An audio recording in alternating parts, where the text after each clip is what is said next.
Hello students, तो आज मैं आपको वेब ऑप्टिक्स पढ़ाने वाला हूं। यह ऑप्टिक्स का एक भाग है। परीक्षा के दृष्टिकोण से चाहे वह बोर्ड एग्जाम हो या कंपटीशन एग्जाम हो, सामान्यतः इससे क्वेश्चन पूछे जाते हैं। आप जानते हैं कि सदियों से वैज्ञानिकों ने प्रकाश की प्रकृति को जानने हेतु प्रयास करते आ रहे हैं। तो वेव ऑप्टिक्स के लिए भी काफी प्रयास किया गया। तो आते हैं और सबसे पहले इस कहानी को हम शुरू करते हैं एक महान वैज्ञानिक सर आइजक न्यूटन के द्वारा दिए गए सिद्धांत से। तो देखिए इन्होंने क्या सिद्धांत दिया। पहला सिद्धांत यह था न्यूटन्स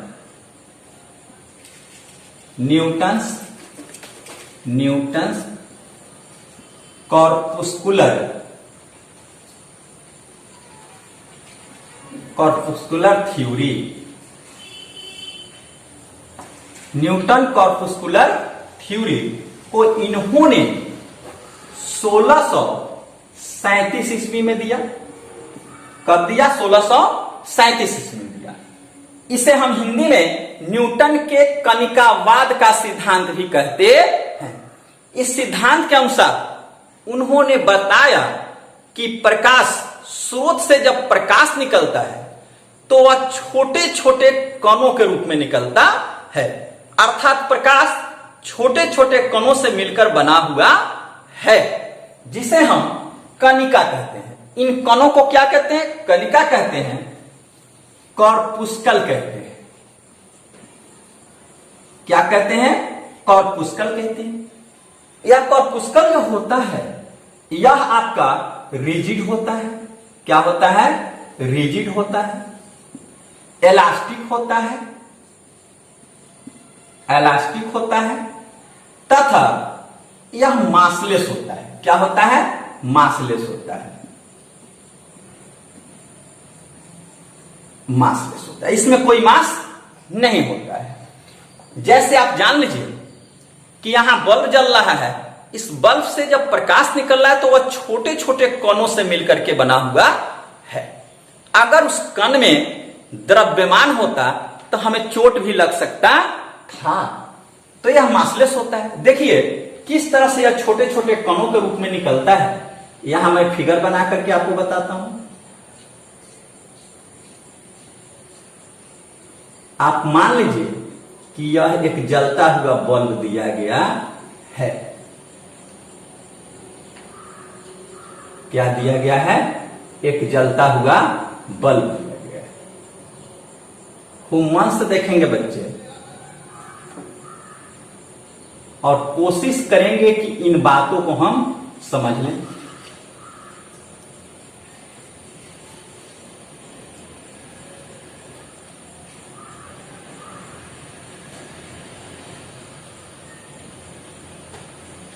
यह बल्ब दिया गया है। इससे जब प्रकाश उत्सर्जित होता है तो इस प्रकार छोटे छोटे कणों के रूप में यह उत्सर्जित होता है। इन कणों का जो आकार होता है वह छोटा बड़ा हो सकता है, मतलब भिन्न भिन्न आकार का होता है। इन कणों के आकार के अनुसार ही प्रकाश का रंग अलग अलग होता है। इन्होंने बताया इस तरह से यह निकलता है। अब देखिए यह कॉर्पस्कल जो है रिजिड होगा, इलास्टिक होगा और क्या होगा? मासलेस होगा। तो इनके द्वारा दिए गए सिद्धांत के अनुसार प्रकाश की कुछ प्रकृति का अध्ययन सफलतापूर्वक से किया जा सका। जैसे पहला यह इन्होंने बताया कि प्रकाश के जो कण होते हैं, जिन कणों से मिलकर बना है, वह कण एक सरल रेखा में गमन करता है। अर्थात यह होता है रेक्टिलिनियर प्रोपेगेशन।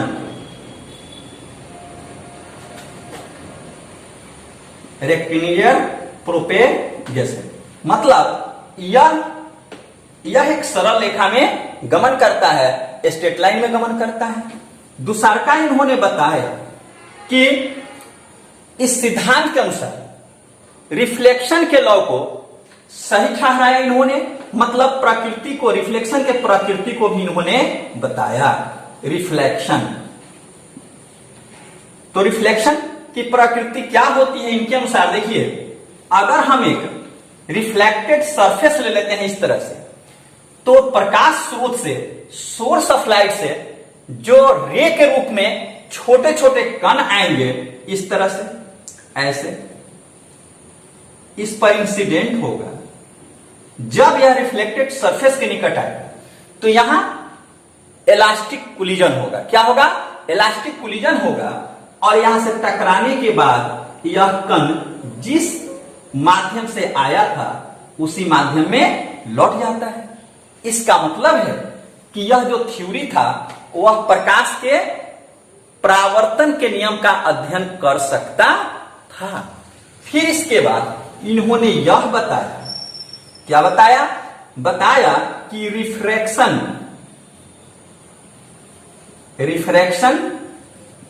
के नियम का भी पालन करता है।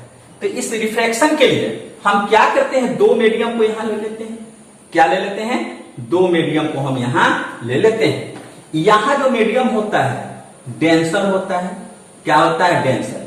और यहां रेरर होता है। यहां मीडियम क्या होता है? रेरर होता है। यह सघन है और यह क्या है? ऊपर वाला मीडियम विरल। जब यहां से प्रकाश स्रोत से कोई रे के रूप में छोटे छोटे कण ऐसे इंसिडेंट होते हैं, ऐसे आते हैं, तो इन्होंने यह माना कि डेंसर मीडियम कि यह सरफेस पर जैसे ही आता है तो इसका मतलब इस कण का इस डेंसर मीडियम के द्वारा काफी तेजी से आकर्षण होने लगता है। क्या होने लगता है? आकर्षण होने लगता है। मतलब यहां पर इस तरह से फोर्स लगने लगता है, ऐसे। मन से आप देखेंगे, ऐसे ऐसे यह चारों तरफ एक फोर्स लगने लगता है। इसे मैं ऐसे यहां बता सकता हूं कि ऐसे यहां पर अगर कोई कण यहां आया तो यहां ऐसे फोर्स लगने लगता है, इस तरह से लगने लगता है, ऐसे लगने लगता है, ऐसे फोर्स लगने लगता है।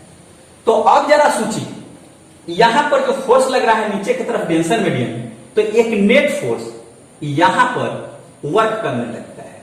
क्या करता है? नेट फोर्स यहां पर एक लगने लगता है। तो यह नेट फोर्स लगने लगता है, तो ठीक इसी प्रकार यहां पर भी एक नेट फोर्स लगने लगता है जो नॉर्मल के रूप में होता है, ऐसे। यह नॉर्मल के रूप में होता है। तो यह नॉर्मल के रूप में होगा।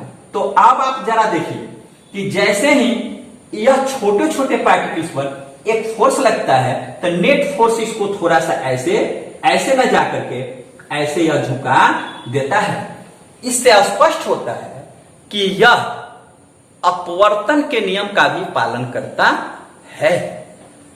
इन्होंने यह भी बताया कि डेंसर मीडियम में जो यह पार्टिकल है, कण है, उसका वेग अधिक होता है और रेयर मीडियम में क्या होता है?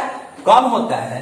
इस प्रकार से इन्होंने कहा यह डेंसर मीडियम है, यहां अधिक होगा और रेयर मीडियम में क्या होगा?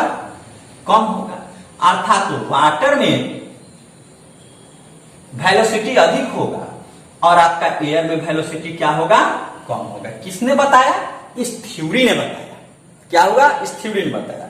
लेकिन इस थ्योरी को, इस मान्यता को एक वैज्ञानिक जिनका नाम था फौकॉल्ट, 1850 ईस्वी में, कितना में? 1850 ईस्वी में फौकॉल्ट नामक वैज्ञानिक ने इस मान्यता को समाप्त कर दिया, क्योंकि इन्होंने एक्सपेरिमेंटली, प्रायोगिक रूप से यह बता दिया कि नहीं, रेयर मीडियम में प्रकाश का वेग अधिक होता है और डेंसर में कम होता है।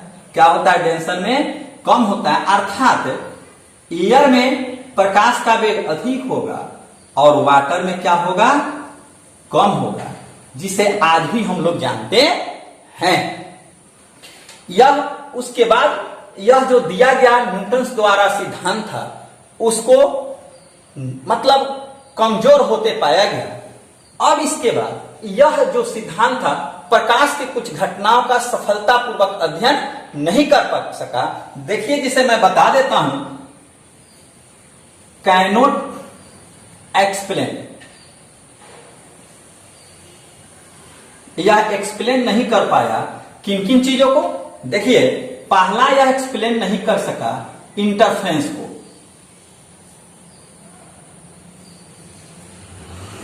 इंटरफ्रेंस ऑफ लाइट को, इंटरफ्रेंस ऑफ लाइट को इसने एक्सप्लेन नहीं किया। दूसरा का इसने diffraction of light, diffraction of light को भी इसने एक्सप्लेन नहीं कर सका। फिर है polarisation of light, polarisation of light. इस सिद्धांत न्यूटन कॉर्पुस्कुलर थ्योरी के अनुसार इन सब चीजों को एक्सप्लेन नहीं कर सका, जिसके कारण इस सिद्धांत को धीरे धीरे छोड़ दिया गया। तो क्या यह बताइए, 1637 और 1850 के बीच में क्या कोई सिद्धांत नया नहीं आया? आया। इसके तुरंत बाद एक सिद्धांत आ गया जो इनके सिद्धांत को वह उसी समय पलट दिया।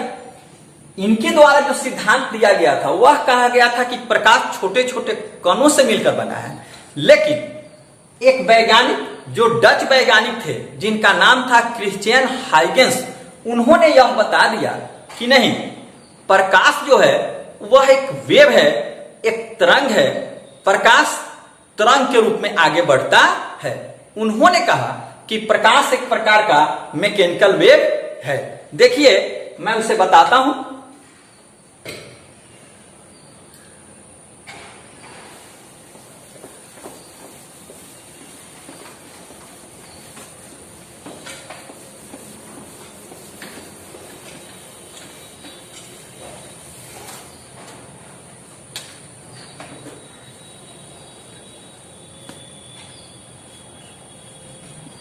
डच वैज्ञानिक थे जिन्होंने 1678 ईस्वी में यह सिद्धांत दिया। इनका नाम था हाइगेंस। दूसरा सिद्धांत आया जिसको हम लिखेंगे हाइगेंस वेव थ्योरी, हाइगेंस का तरंग सिद्धांत, हाइगेंस का तरंग सिद्धांत। इन्होंने यह कहा कि प्रकाश एक प्रकार का मैकेनिकल वेव है। क्या है? मैकेनिकल वेव है।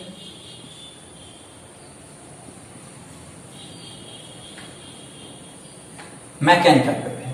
तो बच्चे, आप जानते हैं कि मैकेनिकल वेव जो होगा उसके संचरण के लिए माध्यम की आवश्यकता होगी।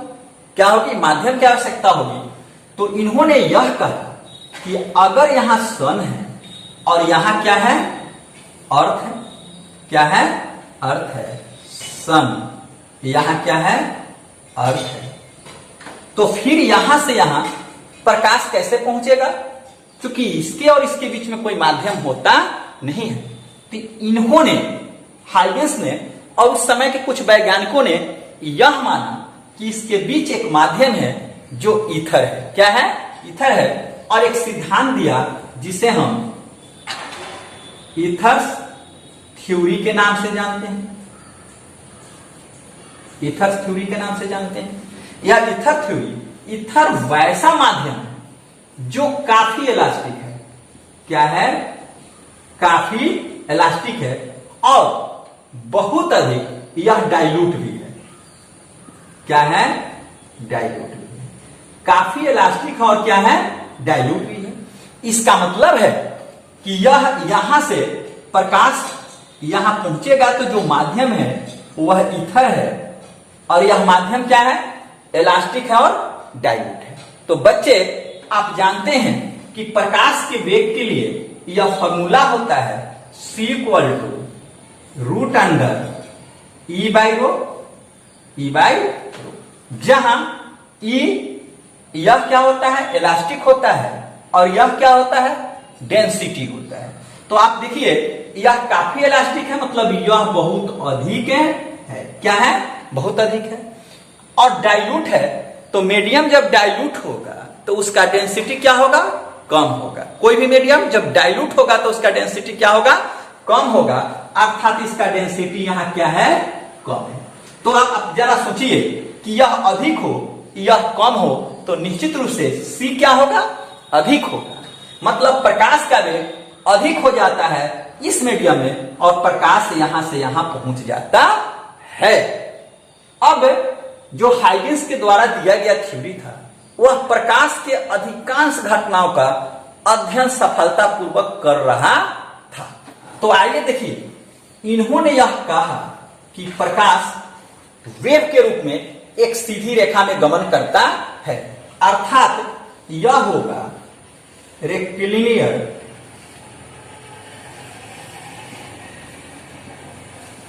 प्रोपेगेशन। रेक्टिलिनियर प्रोपेगेशन यह होगा। कहने का मतलब है कि प्रकाश एक सीधी रेखा में गमन करता है, तो आप जानते हैं कि वेव ऐसे आगे बढ़ता है, ऐसे आगे बढ़ता है, तो फिर यह तो सरल रेखा नहीं हुआ। तो ऐसे में इन्होंने यह माना कि प्रकाश जिस वेव के रूप में चलता है उसका वेवलेंथ काफी कम होता है। मतलब यह ऐसे चलता है। कैसे चलता है? ऐसे चलता है, मतलब इसका वेवलेंथ बहुत कम होता है, तो यह एक सरल रेखा के रूप में चलता है। किसने कहा? हाइगेंस ने कहा। फिर इन्होंने यह भी बताया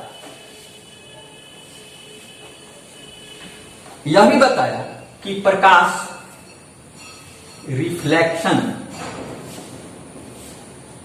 रिफ्लेक्शन के नियम का पालन करता है। लॉ ऑफ रिफ्लेक्शन को यह प्रूफ करता है और यह बताता है कि कोण I बराबर कोण R होता है। इस थ्योरी के अनुसार, हाइगेंस वेव थ्योरी के अनुसार इसे प्रमाणित किया गया कि law of reflection I equal to R होता है। फिर यह भी बताया कि यह रिफ्रैक्शन के नियम का भी पालन करता है, अर्थात लॉ ऑफ रिफ्रैक्शन को यह बताता है, अर्थात यह होता है mu equal to sine I बट्टा साइन R। आप जान लीजिए विद्यार्थियों, बच्चे यह जान लीजिए कि यह जो दोनों घटना है इसे आपको हाइगेंस थ्योरी में पढ़ना है और परीक्षा में सामान्यतः यह पूछा जाता है। इसे मैं अगले वीडियो में प्रूफ करके बताऊंगा। Interference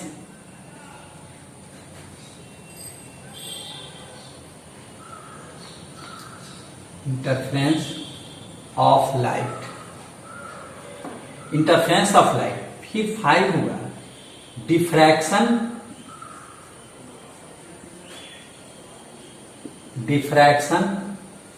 of light. फिर हुआ पोलराइजेशन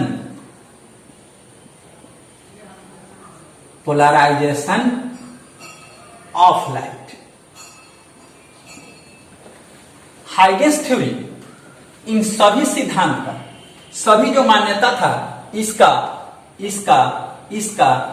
और इसका सफलतापूर्वक अध्ययन किया, परंतु पोलराइजेशन को यह अध्ययन नहीं कर सका, क्योंकि इन्होंने बताया था कि लाइट एक मैकेनिकल वेव है, लेकिन यह तभी सिद्ध होगा जब प्रकाश इलेक्ट्रोमैग्नेटिक वेव हो। तो आगे प्रकाश इलेक्ट्रोमैग्नेटिक वेव है, इस सिद्धांत का प्रतिपादन आइंस्टीन साहब ने किया। और देखिए हाइगेंस वेव थ्योरी में हाइगेंस के प्रिंसिपल को हमको पढ़ना है। तो देखिए हाइगेंस प्रिंसिपल हम बताते हैं, मिटा देते हैं, उतार लीजिए, आप उतार लीजिए। तो देखिए बच्चे मन लगाएंगे आप।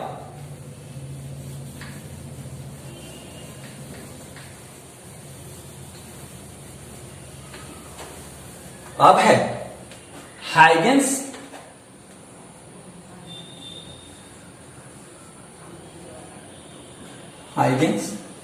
प्रिंसिपल। हाइगेंस प्रिंसिपल इसमें क्या जानना है? देखिए, सबसे पहले इसका पहला जो सिद्धांत होता है वह आता है वेव फ्रंट। क्या होगा? Wave front. इसे हम हिंदी में तरंगार कहते हैं। यह कैसे होता है? तो देखिए, वेव फ्रंट का मतलब हुआ कि जब कोई तरंग समान समय अंतराल में जो पथ बनाता है उसके बिंदु पथ को हम क्या कहते हैं? तरंगार कहते हैं। आइए देखिए, मैं इसे समझाने का कोशिश कर रहा हूं, आप मेहनत करेंगे समझ जाएंगे। देखिए, मान लीजिए कि यहां पर कोई सोर्स ऑफ लाइट है। क्या है? सोर्स ऑफ लाइट है या सोर्स ऑफ लाइट है। यहां इस तरह से तरंग सभी दिशाओं में आगे की ओर बढ़ेगा। देखिए, सोर्स ऑफ लाइट से ऐसे होगा। मन लगाएंगे होगा, आप निश्चित रूप से समझ जाइएगा।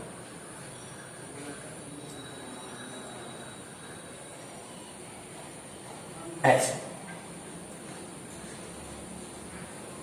यह आपका सोर्स ऑफ लाइट है जो सभी दिशाओं में प्रकाश को उत्सर्जित कर रहा है। किस रूप में? तरंग के रूप में। किस रूप में? तरंग के रूप में। तो देखिए, यहां यह ऐसे इसका तरंग निकलता है, ऐसे पहुंचा। इसका तरंग ऐसे यहां आता है, यह तरंग ऐसे आता है, यह तरंग ऐसे आता है,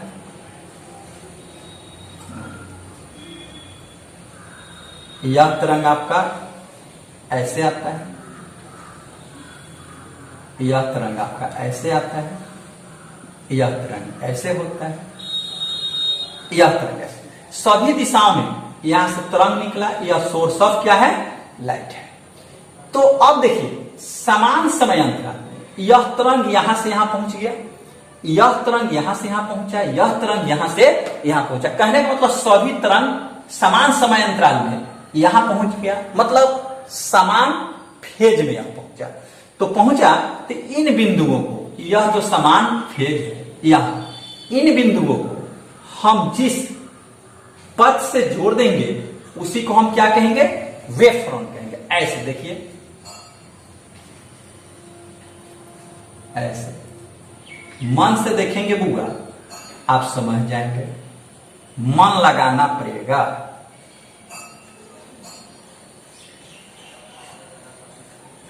इसे हम क्या कहेंगे?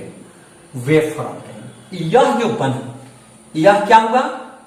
किसी समान समय अंतराल में यह तरंग का यह बिंदु पथ है। यहां क्या है?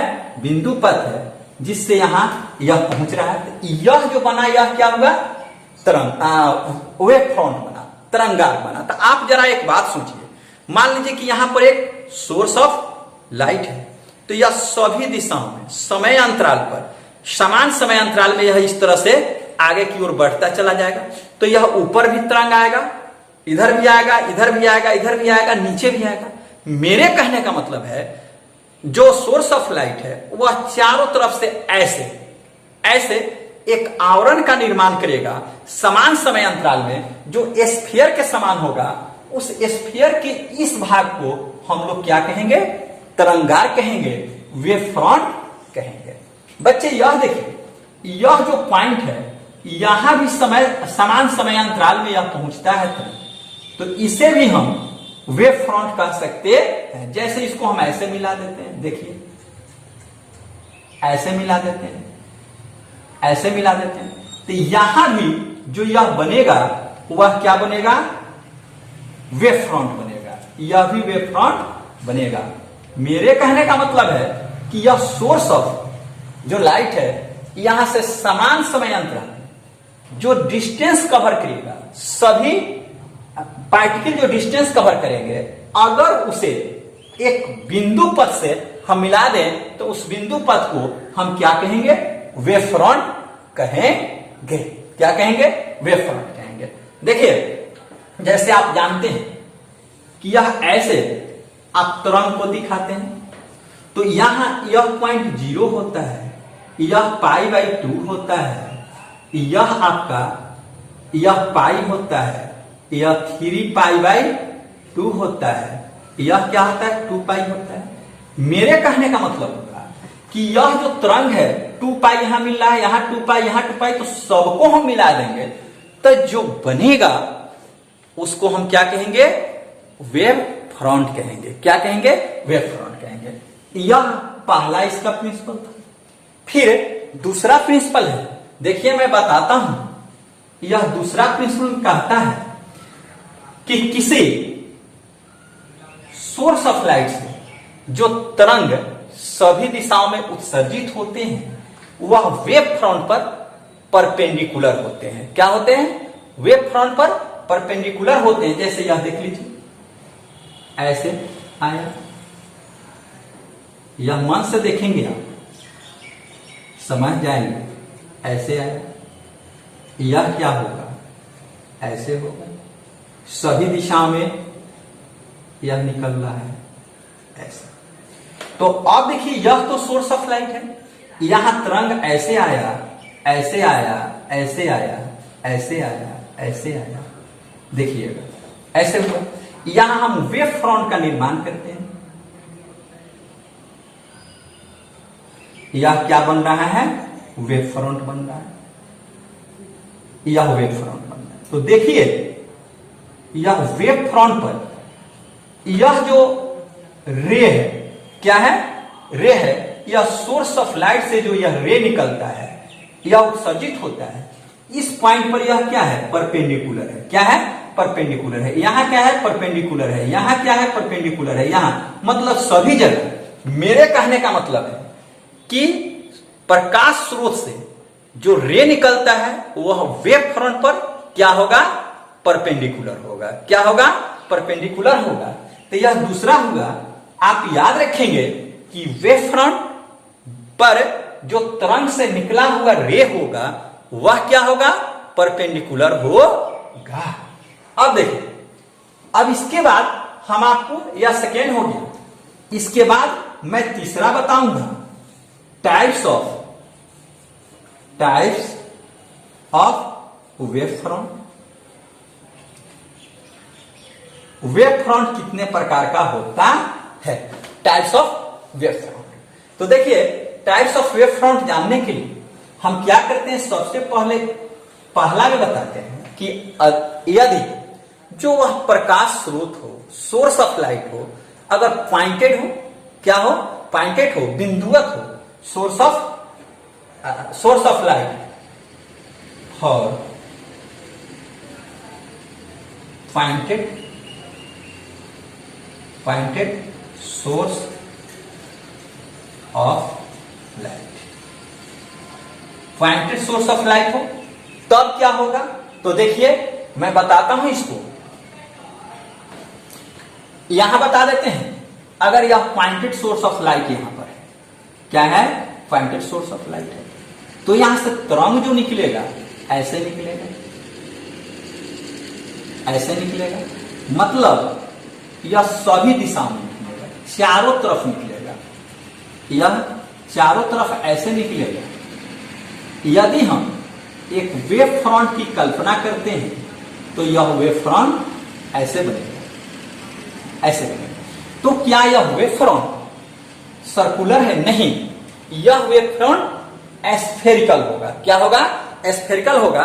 मतलब जहां पॉइंटेड सोर्स ऑफ लाइट है तो चारों तरफ निकल रहा है, तो यह क्या होगा? एस्फेरिकल होगा। मतलब यह सोर्स ऑफ लाइट अगर पॉइंटेड हो तो यह क्या होगा? एस्फेरिकल होगा। मतलब इसका पहला प्रकार जो होगा वह कैसा होगा? एस्फेरिकल होगा। एस्फेरिकल वेव फ्रंट क्या होगा बुआ? एस्फेरिकल वेव फ्रंट होगा। पहला क्या होगा, स्फेरिकल वेव फ्रंट होगा। क्या होगा, स्फेरिकल वेव फ्रंट होगा। अगर यह क्या हो, बी में हम लिखते हैं कि अगर सोर्स ऑफ लाइट इंफिनिटी पर हो, कहां हो जाए, सोर्स ऑफ लाइट इंफिनिटी पर हो, सोर्स एट इंफिनिटी, कहां हो, इंफिनिटी पर हो। तो इंफिनिटी पर हो तो कैसा बनेगा, आइए मैं बताता हूं। इसे आप उतार ले, पहले उतार लिए, उतार लीजिए, मिटकाते हैं हम इसको, मिटका दें। चलिए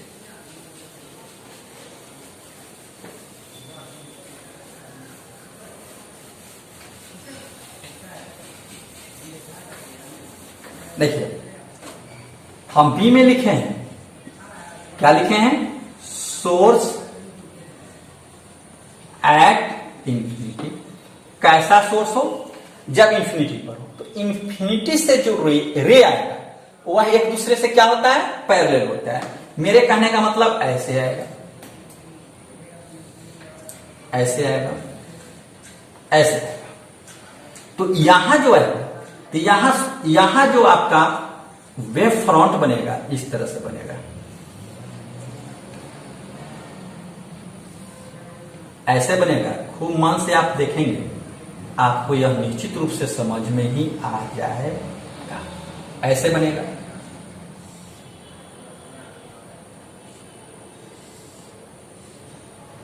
मेरे कहने का मतलब होगा कि यहां जो वेव फ्रंट बन रहा है, यह वेव फ्रंट कैसा होगा, प्लेन वेव फ्रंट होगा। कैसा होगा, प्लेन वेव फ्रंट। तो इसे हम लिखते हैं प्लेन वेव फ्रंट। क्या हो गया, प्लेन वेव फ्रंट होगा। क्या होगा, प्लेन वेव फ्रंट होगा। अब क्या होता है, सी में देखिए, अगर सोर्स ऑफ लाइट लीनियर हो, कैसा हो, linear, linear, linear source, linear source के लिए अगर, तो लीनियर सोर्स कैसा होगा, इस तरह से होगा, ऐसे होगा, ऐसे होगा, इस तरह से होगा। तो निश्चित रूप से यहां से जो प्रकाश निकलेगा यह ऐसे निकलेगा, इधर की तरफ ऐसे आएगा, फिर इधर आएगा, यहां आएगा, ऐसे होगा, ऐसे होगा, या फिर सभी दिशाओं में इस तरह से वेव निकलता रहेगा। तो यहां जो बनेगा इसका वेव फ्रंट इस तरह से बनेगा, ऐसे बनेगा, ऐसे बनेगा, ऐसे बनेगा। यह देखिए बुआ, यह जो सोर्स ऑफ लाइट होगा लीनियर होगा, यहां ऐसे, ऐसे, ऐसे, यह ऐसे बनेगा।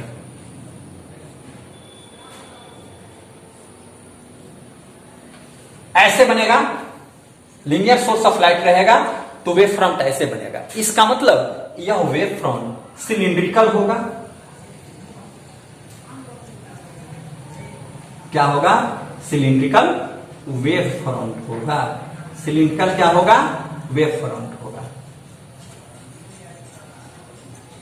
सिलिंड्रिकल वेव फ्रंट होगा।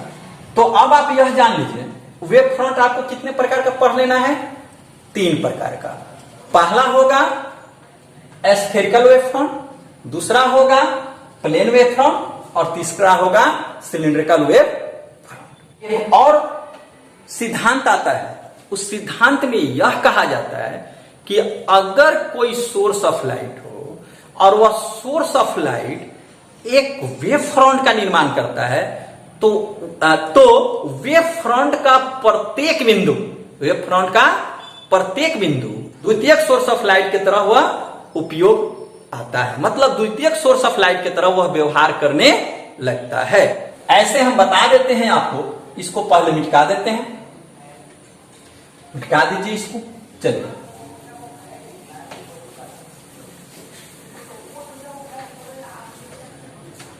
चौथा इसका जो सिद्धांत है वह है, मन से आप देखेंगे, चौथा सिद्धांत यह कहता है कि अगर हम कोई यहां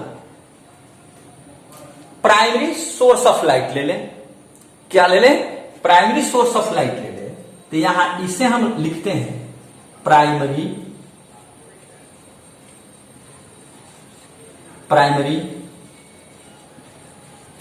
सोर्स। प्राइमरी सोर्स हम ले लें, तो प्राइमरी सोर्स जब ले लें तो इसके चारों तरफ ऐसे वेव फ्रंट बनेगा, चारों तरफ इस तरह से वेव फ्रंट बनेगा। आपको मैं बताया हूं कि यह चारों तरफ क्या बनेगा, वेव फ्रंट बनेगा। यह प्राइमरी वेव, यह जो होगा यह वेव फ्रंट बनेगा किसके कारण, प्राइमरी सोर्स के कारण। किसके कारण बनेगा, प्राइमरी सोर्स के कारण। यह प्राइमरी सोर्स है, प्राइमरी सोर्स। तो यह जो बना, यह जो वेव फ्रंट है इसका प्रत्येक पॉइंट, यह क्या करेगा, प्रत्येक पॉइंट सेकेंडरी डिस्टरबेंस के तरह यह यूज होगा, सेकेंडरी डिस्टरबेंस के तरह यह काम करने लगेगा, जिसे हम कहेंगे सोर्स ऑफ सेकेंडरी डिस्टरबेंस। यह जो बनेगा, मतलब ध्यान से आप सुनिए, प्राइमरी सोर्स से जो वेव फ्रंट बनेगा, उस वेव फ्रंट का प्रत्येक point secondary source of secondary disturbance का क्या करेगा, काम करेगा। तो इसे हम लिख सकते हैं, यह जो पॉइंट होगा इसे हम लिख सकते हैं source of secondary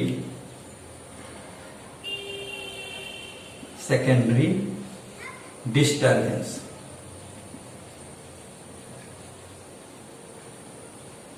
source of secondary disturbance. अब यह क्या करेगा, यह सेकेंडरी सोर्स की तरह कार्य करेगा, तो इसके चारों तरफ भी क्या होगा, फॉर्मेशन होगा, किसका, वेव का। तो यह ऐसे बन जाएगा, देखिए ऐसे होगा, ऐसे बनेगा, ऐसे बनेगा, ऐसे बनेगा, ऐसे बनेगा,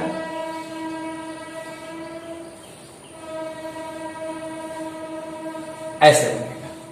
यह बन जाएगा, मतलब यह प्राइमरी होगा और यह सोर्स ऑफ सेकेंडरी डिस्टरबेंस होगा। तो यह यहां से ऐसे अपने चारों तरफ इसको क्या करेगा, वेव को उत्सर्जित करेगा, तो यह बन जाएगा। तो यह जो बनेगा, तो इसे हम कहते हैं सेकेंडरी, क्या कहते हैं, सेकेंडरी वेवलेट कहते हैं, सेकेंडरी वेवलेट। यह होगा, क्या होगा, सेकेंडरी वेव। तो बच्चे यह आप जानिए, प्राइमरी सोर्स से क्या बना, सेकेंडरी डिस्टरबेंस बना। सेकेंडरी डिस्टरबेंस जो बना वह किससे बना, वेव फ्रंट से बना। मतलब यह प्राइमरी सोर्स से यह जो बन रहा है, यह आपका जो है, यह क्या है, वेव फ्रंट है। इस वेव फ्रंट का प्रत्येक बिंदु, प्रत्येक पॉइंट जो होगा, सोर्स ऑफ सेकेंडरी डिस्टरबेंस की तरह कार्य करेगा। यह सेकेंडरी डिस्टरबेंस क्या करेगा, फॉर्मेशन करेगा, किसका, प्रकाश का। तो यह फॉर्मेशन करेगा, तो यह ऐसे बना देगा जिसे हम कहेंगे सेकेंडरी वेवलेट। क्या कहेंगे, सेकेंडरी।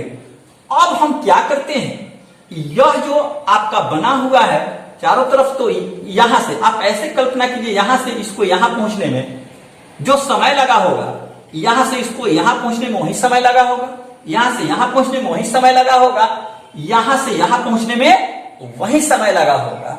अगर मीडियम समान होगा, तो मीडियम अगर इक्वल होगा, तो यहां से इसको पहुंचने में जितना समय लगा होगा उतना ही समय इसको लगा होगा, यहां पहुंचने में, यहां से इसको लगा होगा।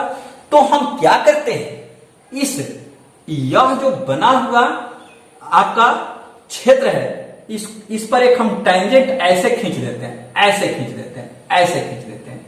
तो यह जो टेंजेंट बनेगा, इसको हम कहेंगे न्यू वेव फ्रंट। क्या कहेंगे, यह जो बनेगा इसको कहेंगे न्यू वेव फ्रंट। क्या कहेंगे? New wave front. यह क्या बन जाएगा? न्यू वेव फ्रंट बन जाएगा। तो बच्चे आप ध्यान से सुनिए कि यह प्राइमरी सोर्स से क्या बना? वेव फ्रंट बना। वेव फ्रंट का प्रत्येक पॉइंट एक सोर्स ऑफ सेकेंडरी डिस्टर्बेंस की तरह यह कार्य किया, जिससे प्रत्येक पॉइंट से प्रकाश क्या हुआ? सभी दिशा में उत्सर्जित हुआ। तो जो वह बना, यह जो बना हुआ है गोल गोल, इसको हम लोग क्या कहेंगे? सेकेंडरी वेवलेट कहेंगे। सेकेंडरी वेवलेट के यह जो सतह है उसे जिस टेंजेंट से मिला देंगे उसे हम कहेंगे न्यू वेव फ्रंट। यह न्यू वेव फ्रंट आपको हाइगेंस का जो सिद्धांत है रिफ्लेक्शन का और रिफ्रैक्शन का, उसे प्रूफ करने में काफी सहायता देगा। तो देखिए, इसे आप याद रखेंगे। अब इसके बाद मैं आपको अगले क्लास में मिलूंगा।